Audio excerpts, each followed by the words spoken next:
I thought I'll narrate two stories in terms of collaboration. One is similar to your industry and one in a slightly different industry. When the whole payment banks were launched in India, right, and we were asked to help quite a few of them. And I remember this one pitch very distinctly where, we had to pitch to someone in southern part of India.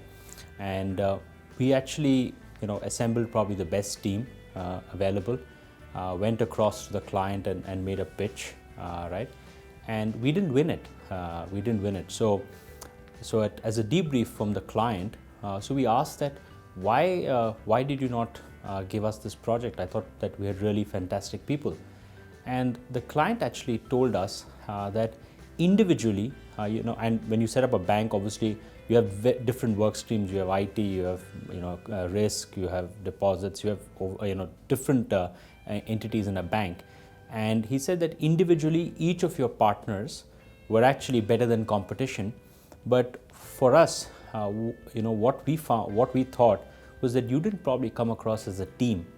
And it was a big project, right? And so what clients wanted was that in a transformation journey, when you're helping them build a bank, and a bank of the future, they wanted a team to come together. So that was an early example of maybe collaboration or teamwork actually failing and we losing something.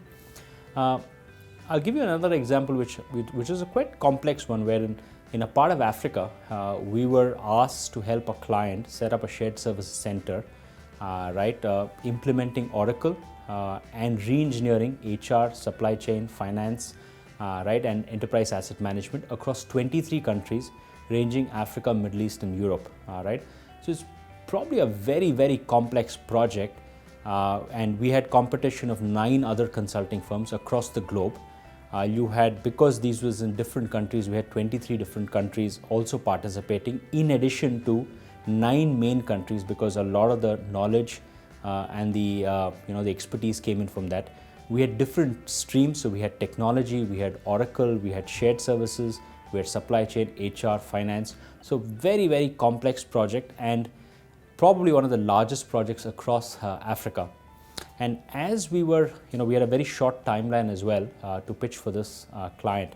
And what we realized is that we need to probably get the best of the teams anywhere in the world, but we also need to differentiate with our compared to competition. So there were a couple of differentiators. One was clearly tax, because most of our competing firms would not come in. But tax, honestly, tax would be maybe 1 or 2%. So there was really nothing in them to come and support us on this project. Similarly, you had 20 different countries, more than 20 plus countries across Africa, Middle East, who also had to participate, but honestly did not have the skills. Right. Third, we had countries across India, Portugal, South Africa, the US, Germany. Now everybody wanted a revenue share. So in terms of this, in a very difficult environment, to believe that what could probably make us succeed, we took a back step and said that, what do we really want to achieve? Yes, winning this project is one part, and probably makes everybody happy. But more than that was, this project would probably be the biggest across Africa and actually give employment to a number of people across Africa. I mean, we would really change the way the company operated in Africa.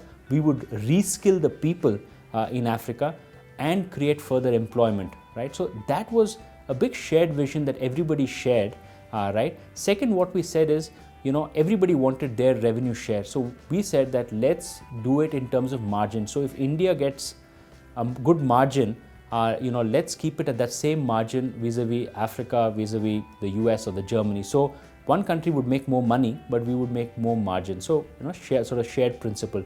And the motivation of trying to do something extraordinary in that continent, and trying to win something which is, something which has never been done before in that space, at that scale, anywhere in the world, was something that got all of us motivated to really put in.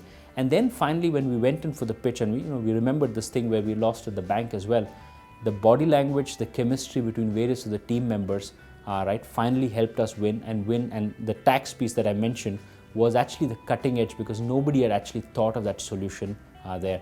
So as you go about it, there are many famous stories. If you look at Ferrari, and everybody thinks Ferrari is really about the fact that it's a great car, but in any Formula One race, close to 45 to 50 people at any point in time, and 500 people outside are actually working on that car to make it successful. Yes, the driver is a great guy and is probably the one of the key reasons, but actually things like the pit stop. All right, if you have the fastest pit stop, and that's why Ferrari has the fastest pit stop, where close to 15 people actually change the tires, refuel the car. That's what makes them really successful. So in any philosophy, even if you look at the Indian cricket team, at the end of the day, till we always had individually great talents, but I think they started winning and they won the World Cup as well, because finally they worked as a team.